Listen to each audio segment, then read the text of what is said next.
Hi, everyone. Thank you for showing up and watching this presentation. I am going to, okay. This is a little bit about what we'll talk about today. First, I'm going to go over academic librarianship, and then I will go deeper into my role as a distance education librarian. And then we'll also talk about other roles within the library, because there are so many roles in which one could work within libraries. So a little bit about me. I am the distance education librarian at City College of San Francisco. I started in 2011 as a full-time tenure track librarian, and I got tenure in 2015. I won't talk about tenure right now, but we'll talk about it when we go further into this presentation. So I'm a lifelong lover of libraries. As an only child, I lost myself in books and stories, and as a Gen X latchkey kid, I spent a lot of time in libraries after school. So it comes as no surprise that when I went on to college at UC Berkeley, this is the Doe Library, I worked as a student worker within the library, within a small graduate library within Doe. It was a closed stack library, so what I did is retrieve books for the graduate students there. I also worked on special projects. And I also worked for a really great guy who was my supervisor, and he was a mentor. He was in the library science program at UC Berkeley when they still had a library school. And he encouraged me to continue working in libraries. Now, I didn't immediately go into working into libraries. I went on to do many, many things before I found my way back to libraries. So some of the work that I did is I worked for a electronic musician magazine. I was a production assistant. I've also worked in bars and restaurants, and I've also done some graphic design and web design. What do these skills have to do with librarianship? I believe that my work in customer service was definitely transferable over to working in libraries. My graphic design skills helps me in creating flyers or outreach materials. Also, my web design skills greatly helped me to get my work, some of my roles or positions within libraries, and I'll go into that in a bit. Some of the other skills that I picked up along the way, along with my customer service skills, are problem-solving skills. You do need to solve a lot of problems when you work in bars and restaurants. And you also meet so many people from all over the world within those libraries, within bars and restaurants, and within the other work that I did. And that also helps you when you work in libraries. Okay. So with that being said, much of the work that you do in libraries is public facing. And that could relate to work within academic libraries, public libraries, and any sort of special type of library. So whatever type of library that you work in, you essentially help your patrons or your library community find information, access that information, and use it for work, pleasure, or even their schoolwork. So some of the things that you do within that role is you use technology. Now this can vary, this use. You could help a student learn how to put margins in their Word document, or you can work behind the scenes on library systems. And that also helps students access that information. So library systems might be the library catalog or the interface in which they search to find that information. Okay,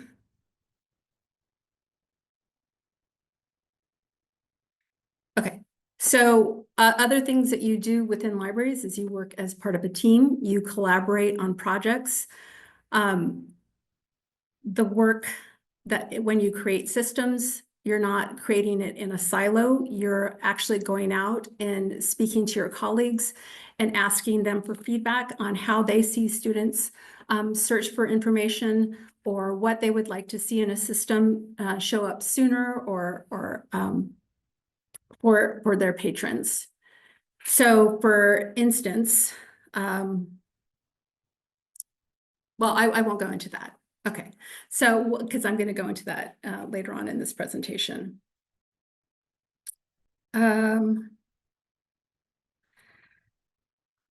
So work within libraries can also be physically and emotionally demanding, but it's also very gratifying because you are working typically in public-facing positions. You're interacting with people from all over. People with different needs, people that come looking for information that is vital to their knowledge system, and physically demanding. As you can see right here, I'm standing at the reference desk. So you do spend some time on your feet, or you do spend some time working with the collections. That could be retrieving information or retrieving collections or books, making sure that books get back on the shelves, and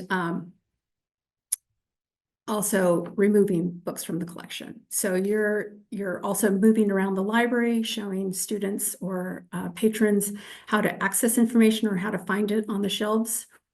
And as I mentioned earlier in this presentation, there are many different types of roles in the library. So when you walk into a library, you're not everybody that works there is a librarian.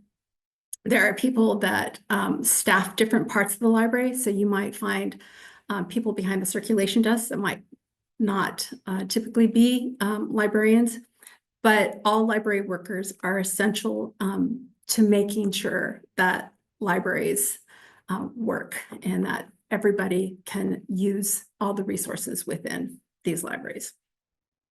Also, I will say that I find that giving back to my community, it makes me also feel good about the work that I do.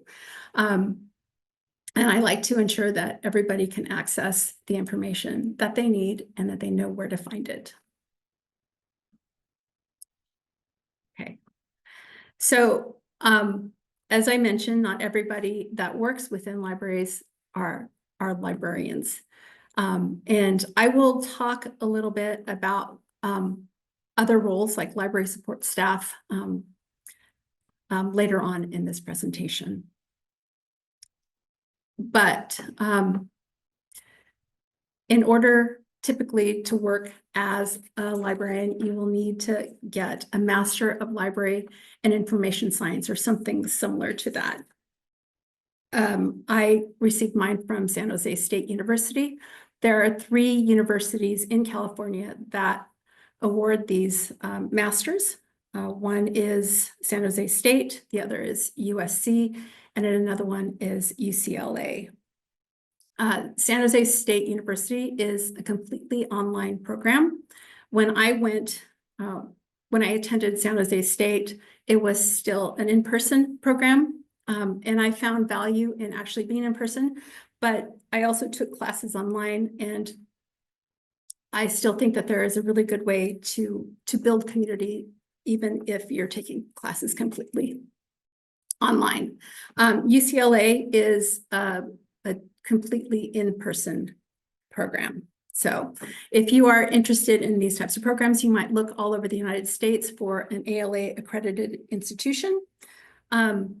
Typically, when you apply to librarian positions, one of the minimum qualifications is to have a Master of Library and Information Science from an ALA accredited institution. And ALA stands for American Library Association. You'll hear me use acronyms throughout this presentation. The library field uses a lot of jargon, so I will try to remember to spell those out to you as I move along.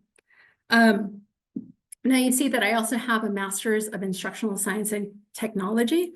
This is not required to work as a librarian, but I continued my schooling because I love to continue to learn. And I know that it's not something that's within reach to everybody to be able to have two masters. But one of my goals was also to move up the pay scale at City College. And that's why I felt like this was a good investment in my future. Also, I am greatly interested in distance education and learning more about that. And I also wanted to become a better teacher because I will also go into this, but when I started at another institution, I was asked to teach a class. And I felt like going back to learn more about instruction and instructional technology would help to further my career, but also make me a better teacher. So when I was enrolled at San Jose State University, I enrolled in the academic library track. You can take classes from all different types of areas within this master's program, but I felt when I started the program that I really wanted to be an academic librarian. I wanted to work in colleges, and that all goes back to when I worked at UC Berkeley as a student worker. As I mentioned, I did go through many different types of jobs in many different areas. And when I got to my 30s, I started to think about what I wanted to do that was different from what the kind of work that I was doing at the time, and how I could assimilate all the experience that I have into some sort of position. And what I did is I did some soul searching. I also talked to a friend of mine who was working as a librarian, and she was also a student with me at UC Berkeley, and we both worked in the libraries. And she said, you have to think about it. I think that you might be a good fit. And I thought back to my supervisor at that library, and he was also encouraging me to do the same thing.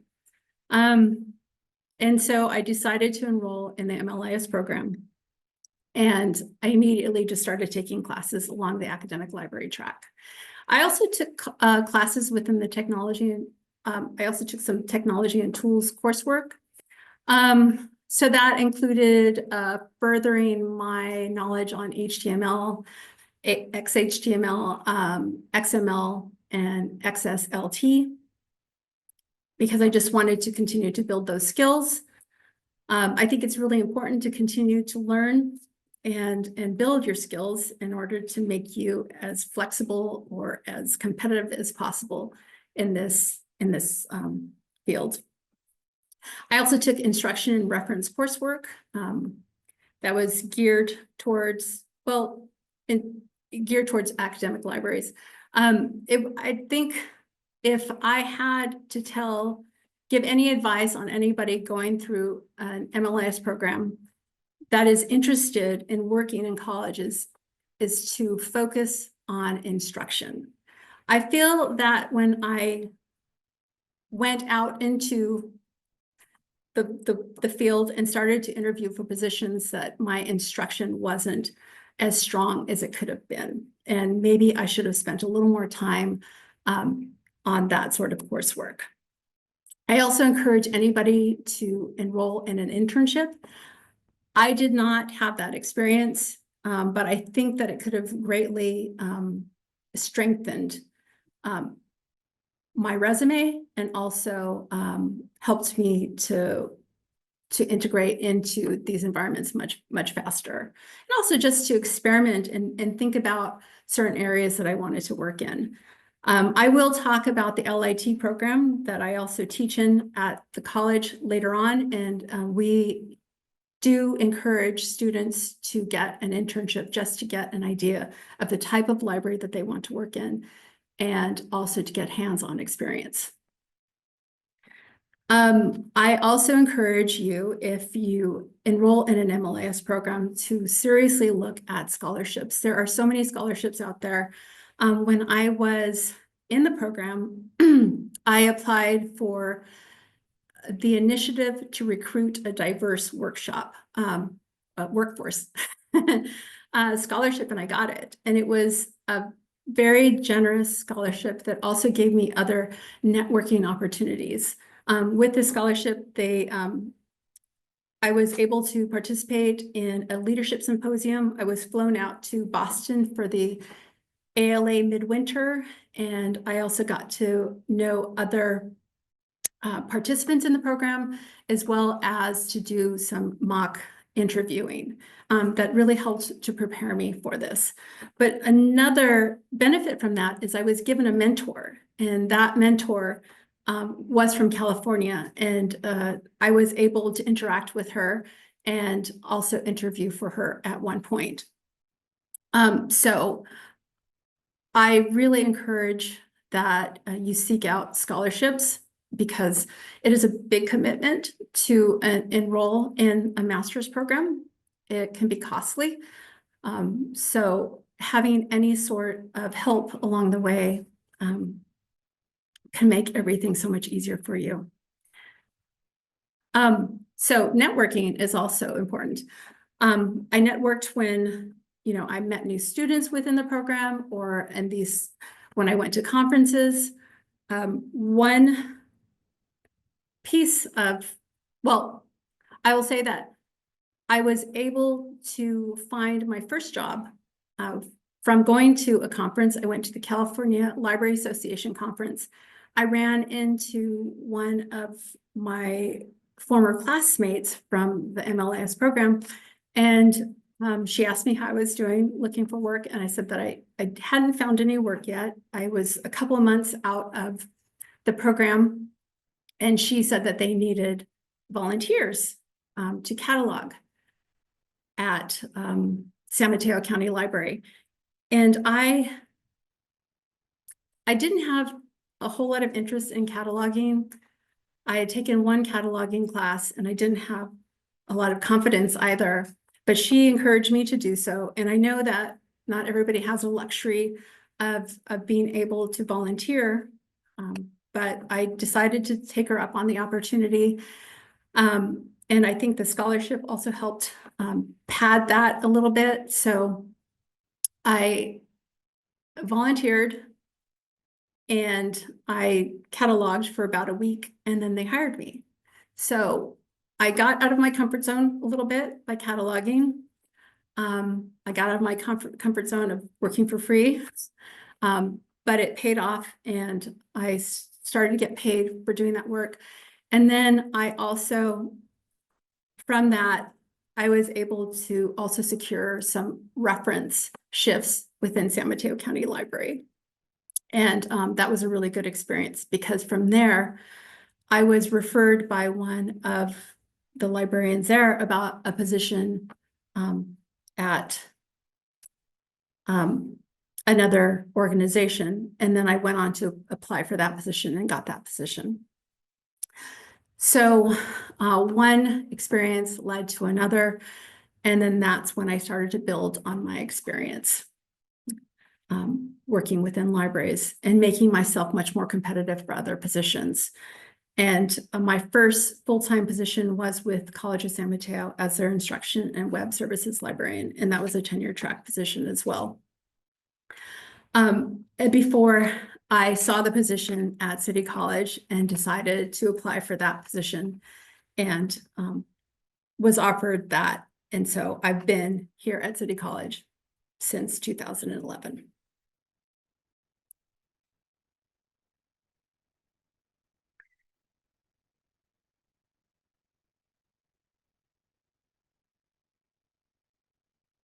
So, as I mentioned, I will talk about academic librarianship. This is the core of academic librarianship, the duties that we perform on a day-to-day basis.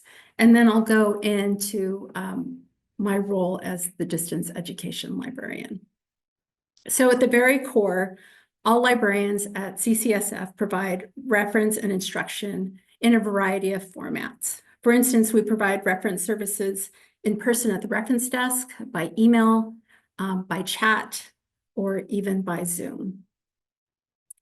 The amount of time that a librarian is scheduled to work on the reference desk can vary depending on their status as a part-time or a full-time librarian or on their role.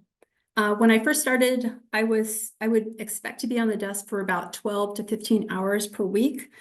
But that number has decreased as much of my work now happens behind the scenes.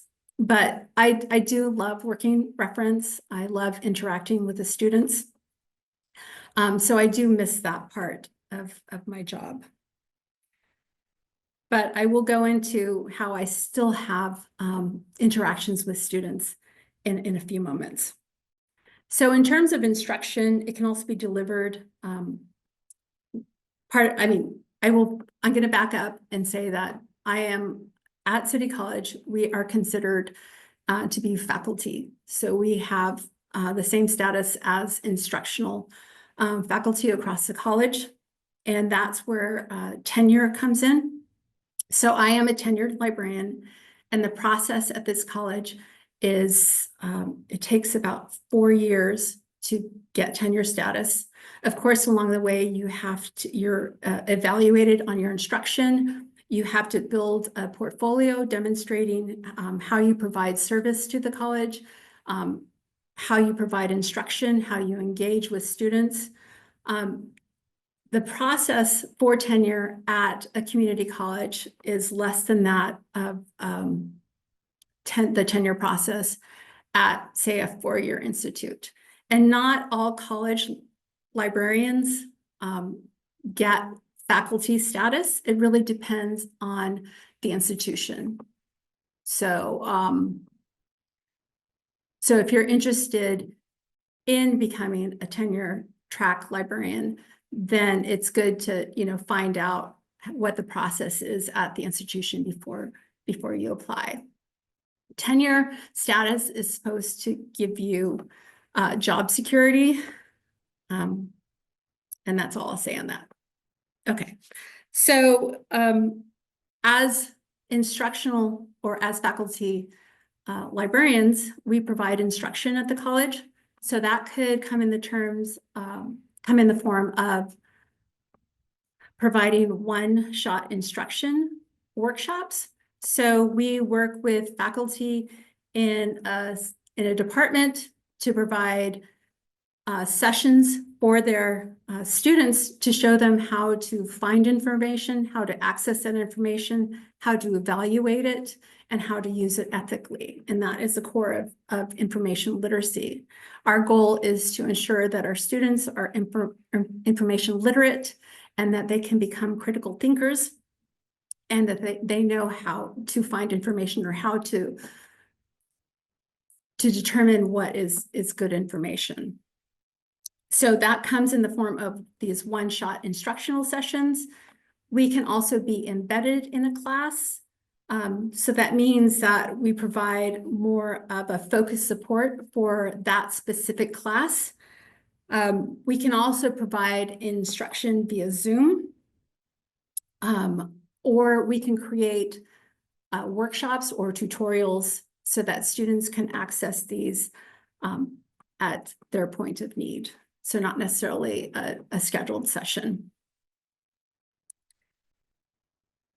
And at the core of this, we also strive to guide the student in their research and show them how to use the materials or the resources rather than just providing the answer. Other duties that we perform, we select books and electronic resources for the collection. So this is part of collection development and management. This also means that we also weed out materials that are no longer relevant or current from the collection. So it's this constant cycle of ensuring that we're providing books that meet the needs of our departments. And I'll go into that in just a moment on how we do that. So we also create pathways to the library. So we create training that could be towards faculty on how to use the resources. We also create guides, so research guides, so that students can find materials specifically for their department. And we just ensure that we match the information needs of our community. So, for instance, going back to collection development, it's ensuring that our collection meets the needs of a two-year institution and not necessarily a research institution. We prepare students to move on to those 4 years, four-year institutions. Another duty that we perform is that we serve on communities, and this means collaborating with other groups on campus and within the library. But also, for instance, I've been on local, state, and national committees. So at the local level, I've served on the Distance Education Committee at the college. So this is a combination of other faculty on the college. I've served on the Library Assessment Committee, so that's just librarians. I've also served on the LSP Library Systems Platform work groups. So this is a collaboration of libraries across the state, creating best practices or policies or instruction to other librarians within the state on how to use this shared system. Not shared system specifically, well, it is kind of shared, but it's the library system or library catalog and discovery system that all, well, not all, 110 out of 116 community colleges, we all use the same system. And the CSUs and UCs also use the same system. So we all have the shared interest in not recreating the wheel, but also sharing information so that we all know how to use the system in the best way possible. I've also served on the national level. So I've served on committees for Association of College and Research Libraries, that's ACRL. So I've served on scholarship committees and other committees that I'm blanking on at this moment. But so we serve on all these levels. Okay, so here are some of the day-to-day practices.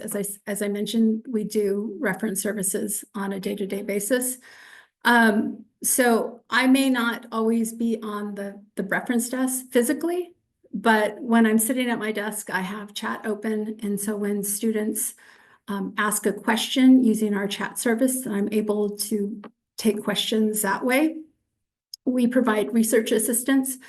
For instance, I am the psychology liaison or the psychology subject librarian at the college. And students in the psychology department know that I am the psychology librarian and might reach out to me and ask me for assistance in assignments.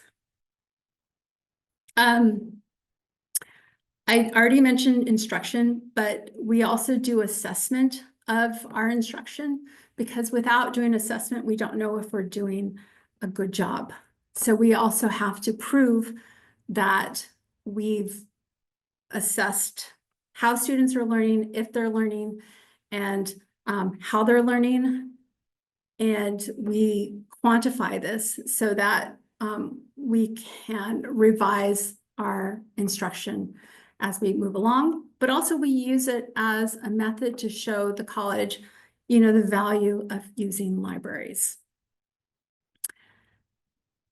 We create instructional materials. So say, for instance, there is an assignment for a course and students are asking the same questions, then we might create a video to help them along the way. And we share the video with the faculty member and say, hey, we're getting these questions. Maybe students can benefit from viewing this video, or we create handouts or workshops, which I'll go into in a moment too. As a subject liaison, I do reach out to faculty and ensure that I'm buying materials or selecting materials that meet their needs. And I will reach out to them after the buying cycle or the selection cycle is done and let them know about materials that I bought for that department. I also put it in a research guide so that they and their students can see new materials that are just for the psychology department. And that's part of the collection and development process. Reading, I mentioned, we have to remove materials that are no longer current or relevant. We do outreach, so we might attend events where new students are coming into the college or interested in the college and let them know that the library is there for them.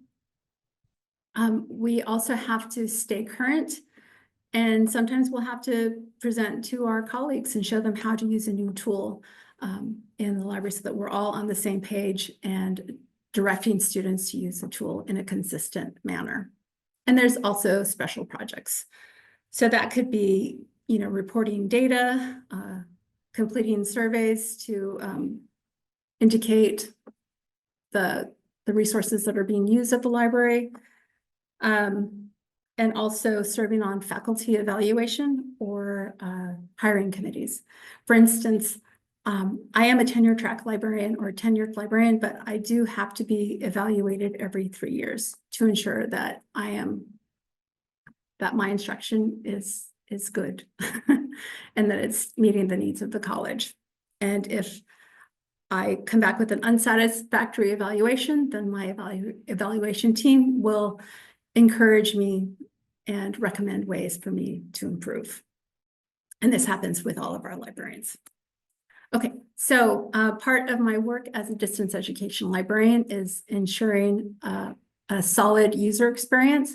So that includes ensuring that our search interface, so for our library system, our catalog, and our system to find all the materials, our collection, to search across our entire collection, and that would mean looking for books, ebooks, streaming video, and across our databases. And so that's looking at the interface and ensuring that students understand how to use the system. Does it make sense? And making tweaks whenever needed. So how do I know that?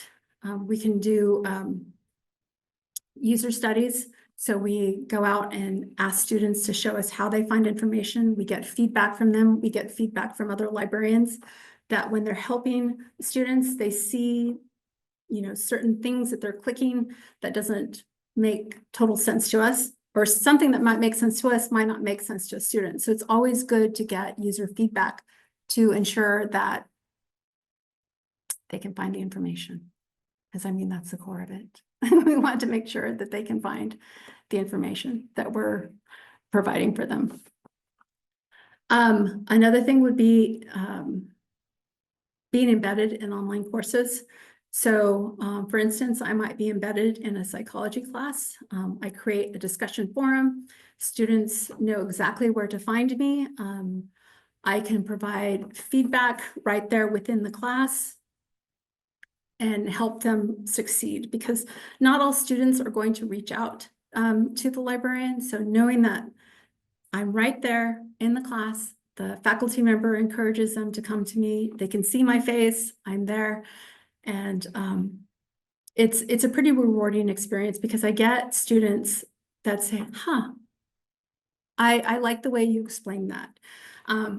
And so I guide them through the research process, and you know, I feel like I'm part of the reason or part of the team to help them succeed in the class.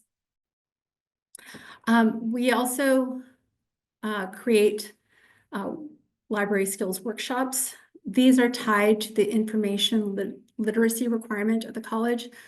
So when I first arrived at the college, we had these workshops that were delivered in person, and it didn't really meet the needs of all of our students because our students have busy lives. They have schedules. They cannot come to the library on a Friday from 2 to 3:30 to complete this workshop, which they have to complete for their English 1A class. So what we did is we advocated to get these into the learning management system, which is Campus at the college, to offer these workshops to students so that they can access them 24 hours a day, 7 days a week. And within these workshops, we constantly modify them. I work with the instruction librarian on modifying these workshops from semester to semester. We created this badging system so that as soon as they successfully completed the workshop, they can download that badge and take it to their instructor and show them that they completed this workshop. So part of this work is ensuring that our students that are not on campus are able to access all of the resources that students that are physically here are able to. So we just want to make sure that everybody can access this and they can do it whenever they need to. You know, we have students that complete these workshops at 2 o'clock in the morning. It's, you know, that is what fits into their schedule.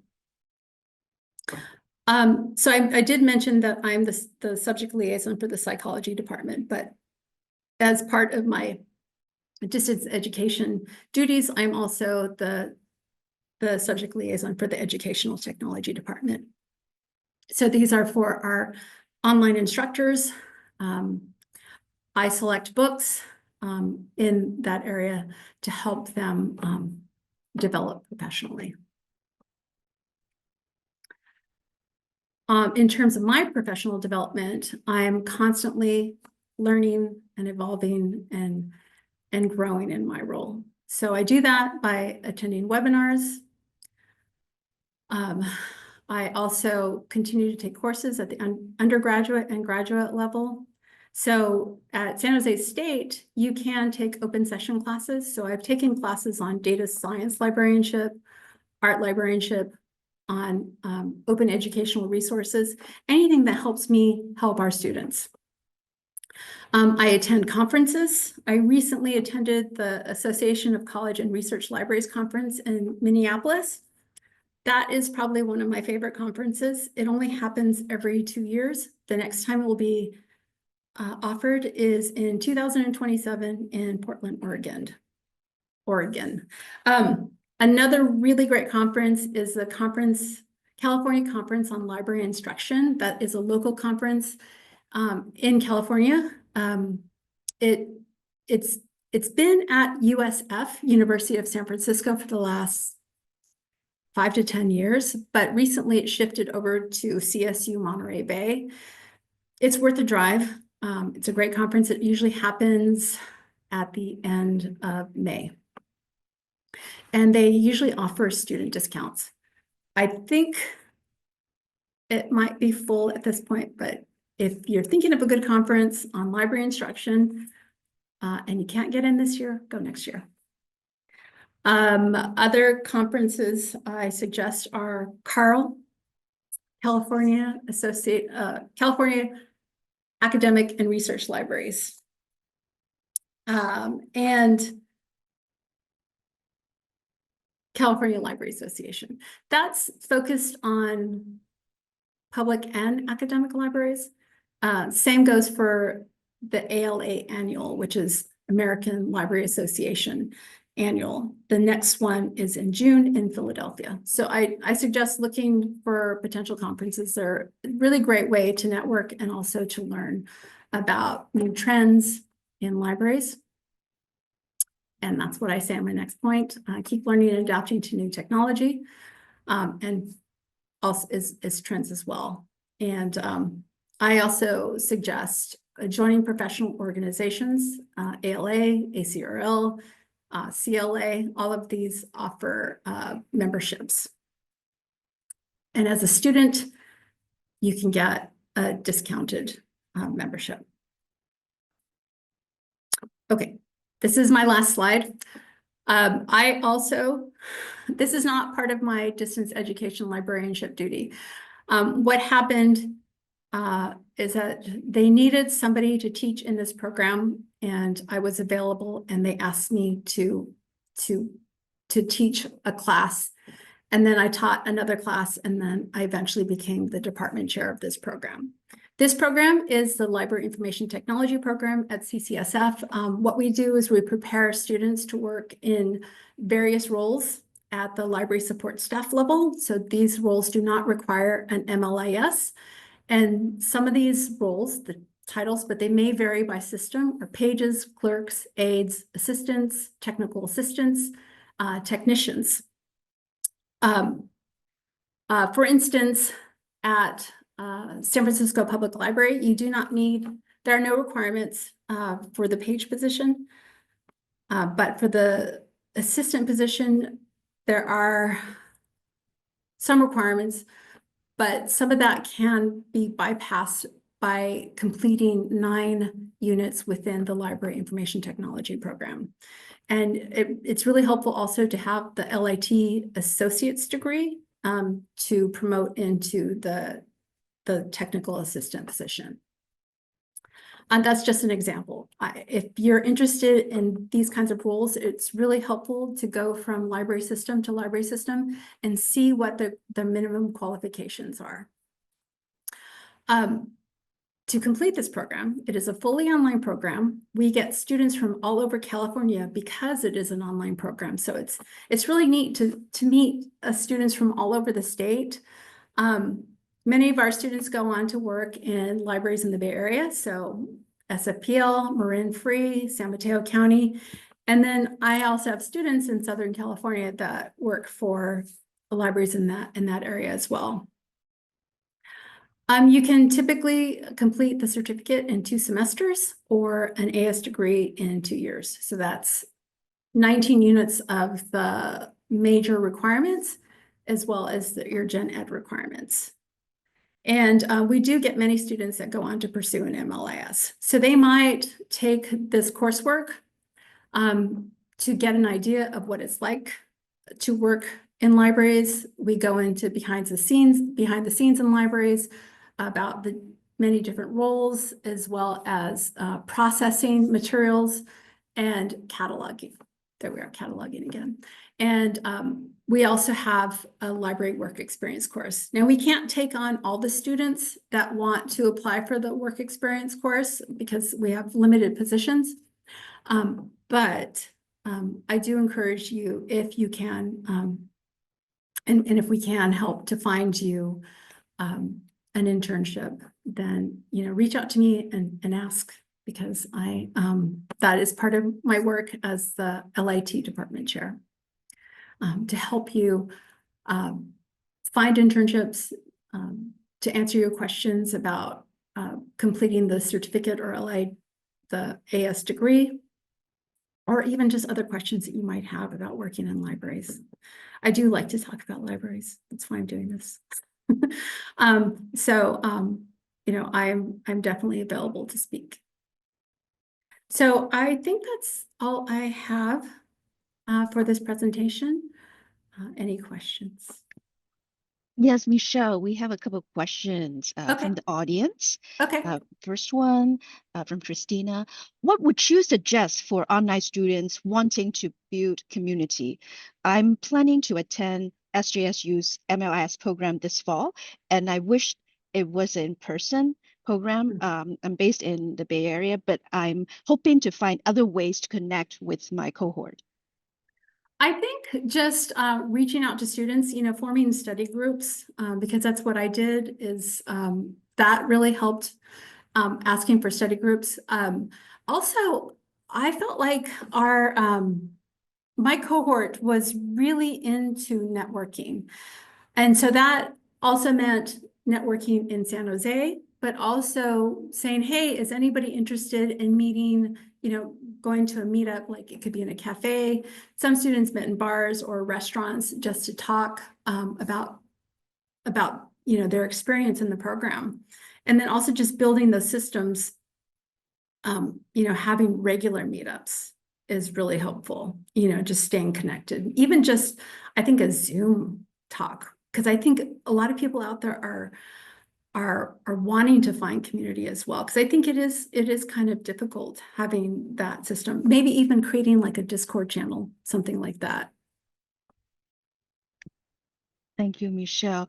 Sure. Eric asked a question, but he also raised his hand. I'm just going to read his question and then allow him to unmute. Okay, Okay. so what he wrote here, he wrote, I did actually think that 2 masters were required to be a credentialed librarian. Is it possible that California uniquely requires 1 master's in library science, that it depends on the state in which they seek that we seek a position? I think it really depends on the system that you would work, because say I forgot to mention that at City College I have that bachelor's in art history, and what they essentially try to do when I first came to the college is I thought that I would be maybe the art librarian, but there was already an art librarian, and somebody was leaving. She was the psychology librarian. So I had no experience in psychology, and I became the psychology librarian because that's what they needed. But if you go to like a CSU or a UC, they might ask you, say at the CSU, to have uh, another master's or subject experience before you can work as a subject librarian. Definitely at UC Berkeley, I think you need to have a second master's, but it really just depends on the role. At a community college, it wasn't required. I think I was just unmuted. Okay, Thank you. Yes. Thank sure. you. Yeah, appreciate that distinction there, because apparently depends on the system, not necessarily the state. Yes. And so I happen to be a nurse. So I've got a nursing bachelor's of Mhm. science degree in nursing and a bachelor's of science degree in psychology. And I would love to get a master's degree in library science, but Mhm. then be a subject, maybe expert in a nursing, in a academic system that has a nursing program. Yeah, Um, so I just wondered if that would be but it sounds like it depends on the system, yeah, rather than necessarily the state. Thank you. yeah. I would look at potential positions around where you live, or I mean, you might want to leave the state. I don't know. I'm just saying, like, just look at various job descriptions and see what are the requirements. Thank you, Michelle. I see a Sure. question in the chat, but participants, please, if possible, put your question in the Q&A. It helps us view the question. Okay, so question from Sorry, Rose. can Oh, can I just follow up on that?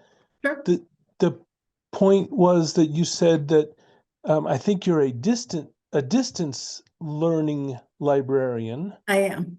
So doesn't that mean that, I'm not sure what that means, is that you're based um, in an academic system that's Mhm. in the state, but you're doing your work remotely, or you're receiving requests for research knowledge from out of the immediate community, or even from out of state? Or what does it mean to be a distance research librarian? Well, that's my role. I tend to support the distance ed faculty or distance learning at the college. We have a couple of different roles. So we have like an electronic resources librarian. Does she essentially help distance students? Yes, because she purchases or helps us decide on materials for electronic resources so that students at a distance can access our materials. I actually am on site. I just support online learning. Thank you, Michelle. I'm going to Sure. read the question from Rose. If a student were interested in keeping options of working in the public library system in the future, would pursuing a university librarianship track during MLIS program allow for that possibility? Yes, we have librarians here that work at the public library. And I think it can go both ways, because at the core, you're providing instruction and reference. I would just say that you might do more instruction within a college library. So I highly encourage taking those instruction classes so that you're better at instructing students. But instruction can happen at the reference library as well, at the reference desk as well. Does that make sense? Yes, absolutely. Okay. While I we think wait for more questions, I have some questions for you, Michelle. Sure. What do you wish you had known before entering this field as an academic librarian? Instruction. I wish I would have spent more time with that, because I felt like I was not as prepared. But I did continue to learn, and I did continue to take classes to help build on those skills. And one really wonderful resource was the ACRL immersion program. And so I registered for that class. I was accepted, and it was an intense 3 to 4 day workshop on teaching and learning within libraries. Thank you, Michelle. Sure. we see a question in the Q&A from Christina. Any tips on how to search for scholarships? I did provide a link in the presentation. So one really great resource is San Jose State's scholarship website. They provide in scholarships, general scholarships, as well as scholarships to help improve improve diversity within this field. And also going to those associations and looking for scholarship opportunities there, because you can even get a scholarship to go to a conference. So look at those association websites as well. Thank you for that, Michelle. Sure. While we wait for more questions and we have a little bit more time, how important are soft skills like communication and collaboration in this career? What are the most important skills for success in academic librarianship?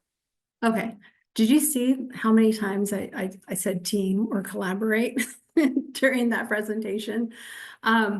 Collaboration is so important because you can't work in a silo when you're working in libraries. There's always some sort of feedback or ways to improve your messaging that it's really helpful to bounce it off other people before you react or send something out, because I think there's just always ways to improve on systems, but also ways to get feedback from students, because you have to ask the people that you're serving if you're getting your point across, or at least providing systems or ways for them to access the systems and use these resources.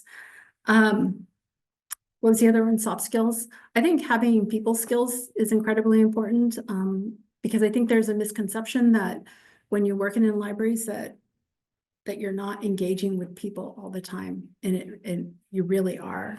So I think being able to communicate. Also, I will say that after working in bars and restaurants, it takes a lot to make me angry. So I think it's just being patient and showing empathy and being able to show that you care to the people that you're talking to, so that they understand that you're there to help them. Because when people come into the library, they may not always feel welcome So you want to make everybody feel welcome, and you always want to make them know that even if you can't meet their need at the moment, you don't know the answer to the question, that you will follow up with them, and that you will help them get what they need. Thank you for answering that question. Sure. What trends do you see shaping the future of academic libraries? AI. Oh boy. Yeah, that AI is certainly something that has come up, and something that we get a lot of questions about from faculty. We developed, actually, we borrowed heavily from an AI workshop from another college and built that into our workshops. So I forgot to mention that our workshops are, they show students how to use the databases. They show students how to evaluate information. They show students how to cite sources. We have a very basic one that talks about how to get started using the library. And now we have that one workshop. It's on AI, and it goes over the ethics of using AI, on elements of citing when you're using AI, but also on asking permission from your instructors on whether or not you can use it, because it's really sticky. In my coursework, I suspect that sometimes I'm getting AI responses, or something that is being run through ChatGPT in their responses. And it's a little bit disheartening, because you want students to be able to use it as a brainstorming tool. There are different levels of how faculty will take AI. Some say, I don't want it at all in my classroom. Some will say, I'll allow it for brainstorming, but where does that line stop? And so we're getting questions from faculty on whether or not a source does exist, because there is that, they're called hallucinated citations, where students will use AI to help in their answer, and some of the citations don't actually exist. They're fabricated. And so we're in this area where we're helping faculty try to determine if these citations are real or not. That Thank you, sounds really Michelle. tough. It is. It really is. Thank you, Michelle, for that answer. We have a question from the audience. Okay. Would you say it is difficult for a new graduate coming out of an MLIS program to secure a librarian position without having had previous in-library experience in a support staff role?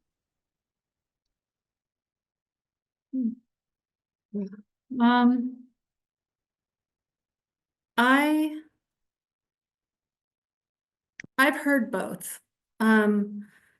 I did have my library clerk position when I was a student, so I felt like that helped me search for work. I also feel like having my technology experience helped me search for work.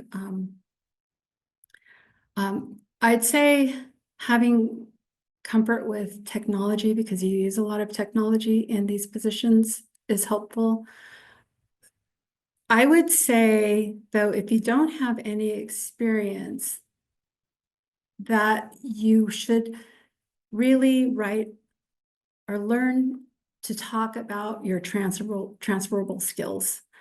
So when I first started applying for positions, I really leaned into the fact that I'm a people person, and that I may not have a whole lot of experience, that I have that customer service experience, and that I have all these other skills that I think would be a good fit. Because I don't think that every position, and I've been on a lot of hiring committees, and not everybody has library experience, but being able to articulate all of the good things that you can do and how you can align it with that college's needs can go a long way.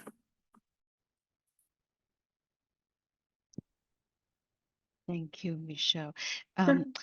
Can I just add that, you know, if you're in library school, you are not currently working at a library as a support staff, you might want to, you know, gain opportunity by, you know, doing internship or volunteering. At least you have some experience, you know, Yes. working in a library. I think it is important that you have some experience, no matter it's a paid Yes. position or non-paid position. Thank you for that. Oh. Yes. So I don't see another question in the chat or in Q&A, and the time now is 3:03. I want to respect everybody's time. So I want to take this time to thank Michelle. Thank you so much for sharing your insights and experiences with all of us. Your passion for academic librarianship and practical advice were truly appreciated. We are greatly we feel grateful for the opportunity to learn from your expertise.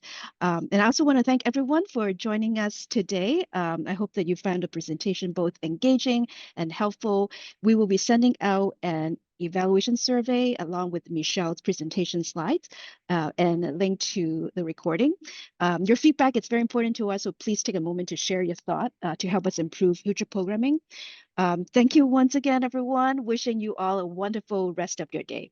Bye-bye Thank now. you. Bye, everyone. Thank you. Bye-bye. Bye.